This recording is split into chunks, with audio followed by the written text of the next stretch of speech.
Assalamualaikum warahmatullahi wabarakatuh.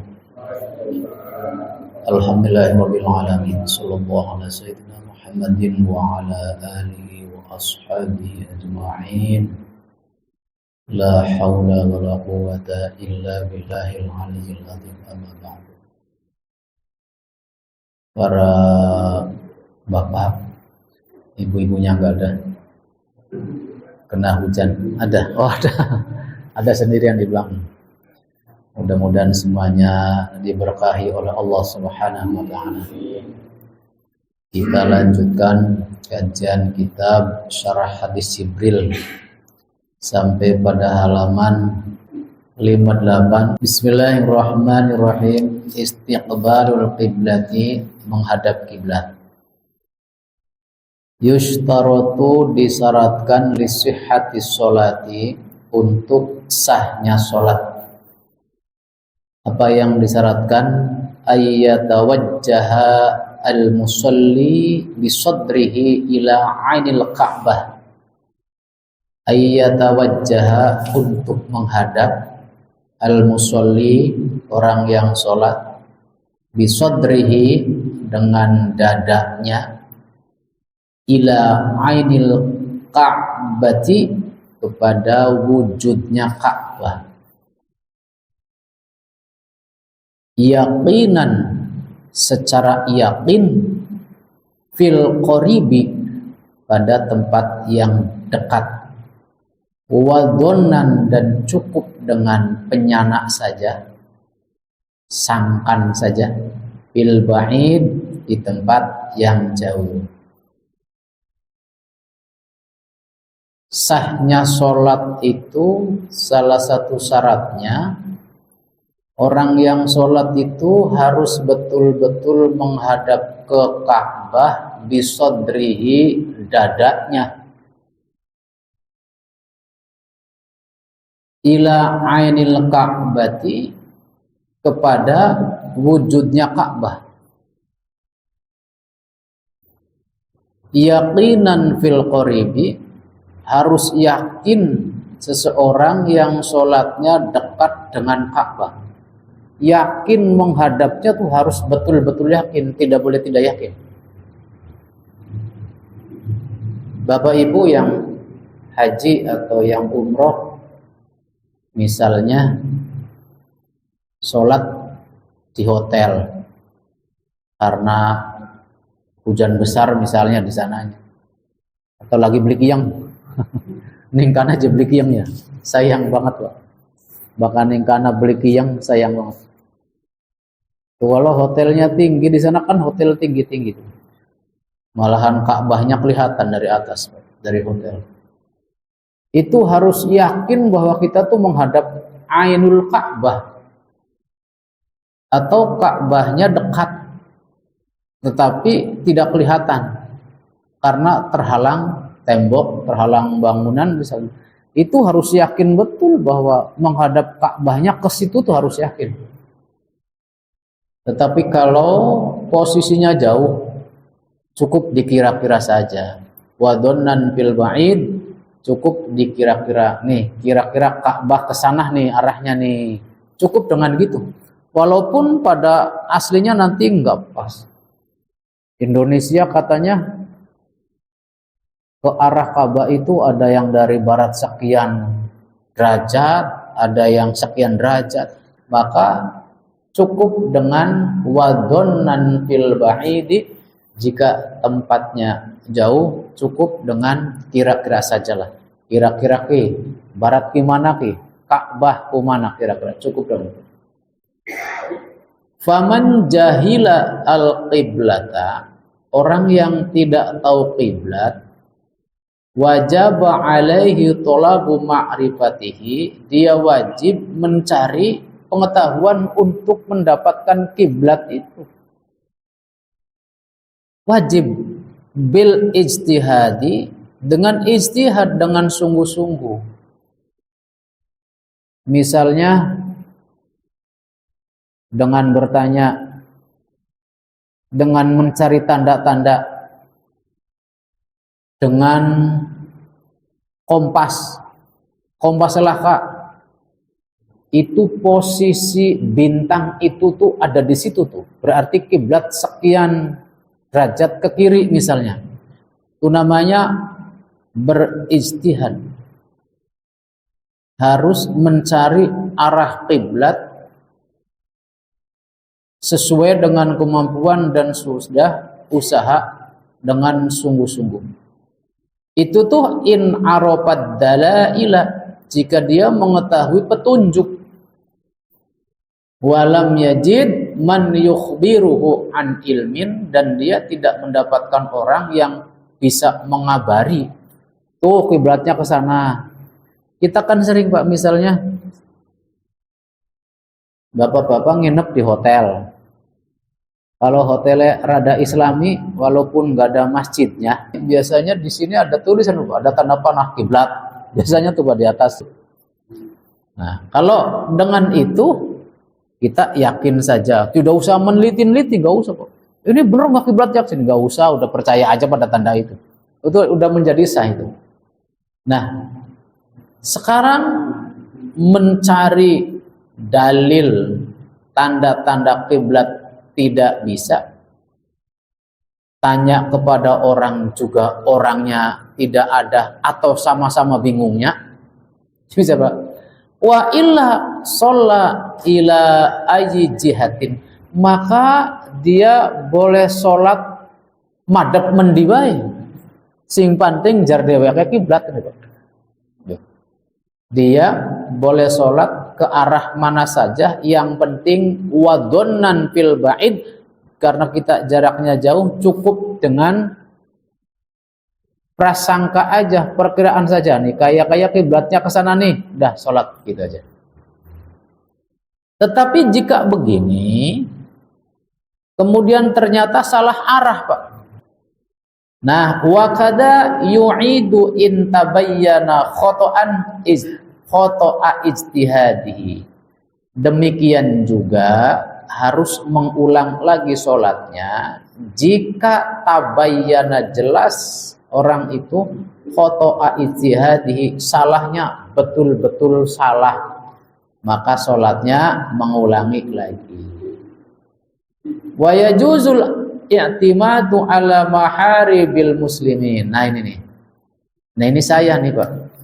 Wa yajuzu, dan boleh al-i'timadu berpegang teguh ala maharibil muslimin pada mihrabnya masjidnya orang Islam, al-musiqati yang bisa dipercaya, fil masajidil matruqati pada masjid-masjid yang dilewati. Bapak saya Pak, di sini perasaan saya kiblatnya ke sana Pak. Tapi karena ini masjid yang biasa digunakan, maka ikut saja kepada masjid ini. Tuh seperti itu. Saya kalau dari sana ke sini, ini tuh ke selatan ini Pak, perasaan sayanya. Tapi kalau saya datang dari sana tuh Pak, saya dari Kapuk, kok ini masjid bener sih ke barat. Berhenti di sini ke barat ini masjid. Tapi kalau saya datang dari sana, ini ke selatan.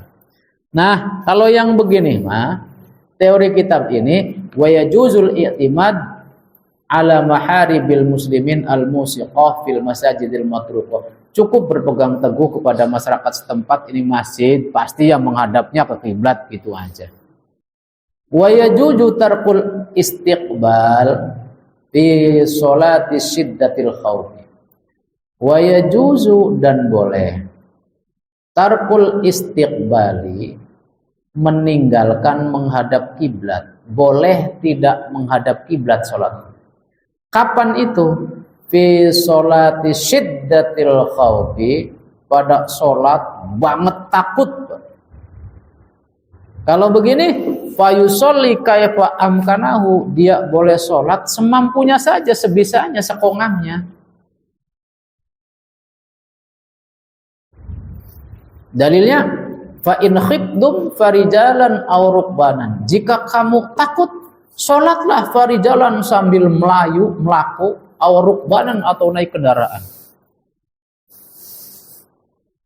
Perang misalnya. Atau enggak perang lah Pak. Bapak-bapak, ibu-ibu takut kuntilanak. Misalnya. Takut banget Pak. yang siddatil khauf ya, yang takut banget, itu boleh sholat tidak harus menghadap kiblat, boleh. Apalagi kalau orang sholat kayak di Palestina, Pak. Nembe Allahu Akbar, melayu, Pak. Boleh, sholatnya nggak sambil melayu. Assalamualaikum nanti sambil lari. Misalnya. Nembe Allahu Akbar 1 rakaat, lagi Pak, ada bom atau Pak. Pegang motornya, gas motornya, itu lagi sholat tuh Pak. Itu boleh itu. Nah, fa in khiftum farijalan au rukbanan. Jika kamu takut, dalam keadaan sangat takut, boleh sholat sambil melaku atau sambil naik kendaraan, atau sholat lagi perang, boleh sambil jalan. Wa fi nawafilis safari walau qasirun, dan di dalam sholat sunnah safar, walaupun cendek safarnya. Fa in kana raqiban, jika dia naik kendaraan, istaqbala inda ihramihi faqat, dia cukup menghadap ke kiblat itu pada waktu takbirul ihram saja. Bapak-bapak sholat di kereta, bakal kereta kan ngalor ngidul Pak, dalan ini Pak. Lagi perjalanan dari Jogja ke Cirebon, pertama kali Allahu Akbar menghadap ke kiblat, ke sawah itu Pak kereta. Belok ke kiri, kadang-kadang belok ke kanan, sampai ke utara loh Pak, kadang-kadang jalannya. Nah itu jika di dalam kendaraan, fa in kana raqiban istaqbala inda ihramihi faqat, cukup menghadap kiblatnya pada waktu Allahu Akbar. Nanti kalau keretanya ke utara, sampean nggak usah muter, nggak usah, biarkan aja ikut kereta aja. Kayak ke Cirebon, dari Cirebon itu datang aja dari selatan itu. Iya, misalnya yang dari Jogja, dari sana ke sini arahnya ke barat terus. Nanti pas di Cirebon ngalor malahan tuh Pak. Mau ke Kejaksaan ngalor, mau ke Jakarta ke sana, tidak ke sana. Ke utara dulu ke sana. Misalnya seperti ikuti saja. Insahula kuanku lamun gampang. Wa tawajjaha ila jihati maqsadihi fi sairi salatihi. Sing penting takbiratul ihram menghadap ke kiblat. Selebihnya arep mendi wae ngalor ngidul ngetan, ikuti saja kendaraannya. Wa in kana masyan, apabila dia sholatnya sambil jalan kaki, anak-anak bebe. Wa in kana masyan, jika sholatnya jalan kaki, istaqbala inda ihramihi, menghadap kiblat pada waktu ihram, takbiratul ihram, wa ruku'ihi dan rukuknya, wa sujudihi dan sujudnya, ma'a itmamiha sampai dengan sempurna. Sholat melaku, yang sholat kira-kira memungkinkan sambil jalan dalam kondisi apa? Ya perang itu contohnya.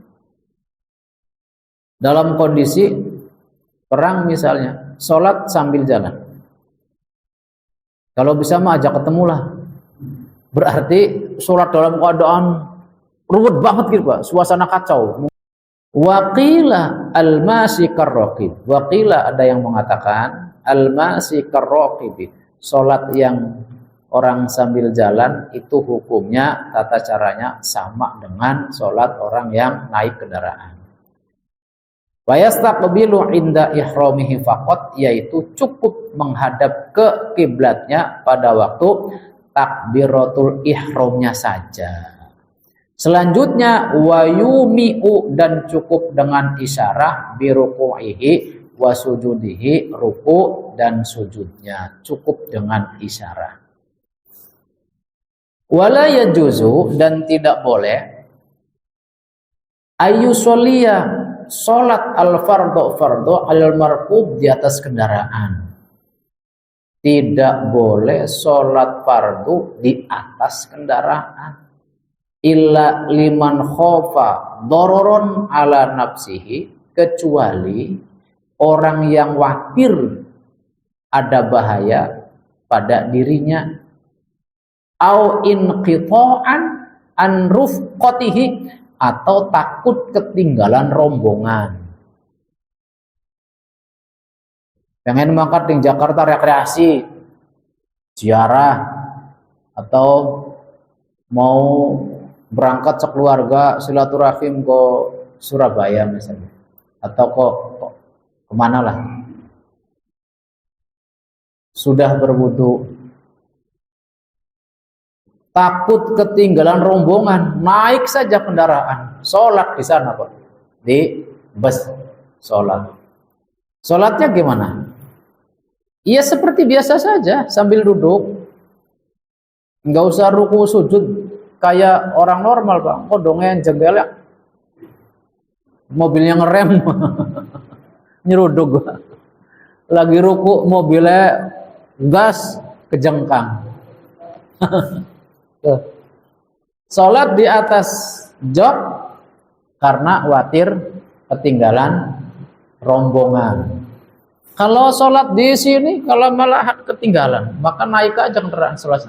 Mong wa alaihi i'adatuha, dia wajib mengulangi sholatnya. Mau berangkat ke Jakarta takut ketinggalan rombongan. Orang-orang sudah naik bos semua, sampean durung sholat nambah wudu Pak. Mobil tin kan ngubung siji kun Pak. Oh yuk tantin bae. Akhirnya sampean wisulah naik bae daripada tinggal naik mobil kemudian sholat di mobil Pak. Ya ikuti aja mobil, yang penting ketika takbiratul ihram menghadap kiblat. Ikuti arah mobil seperti biasa, enggak usah berhenti. Mung yang begini wa alaihi i'adatuha, nantinya wajib mengulangi.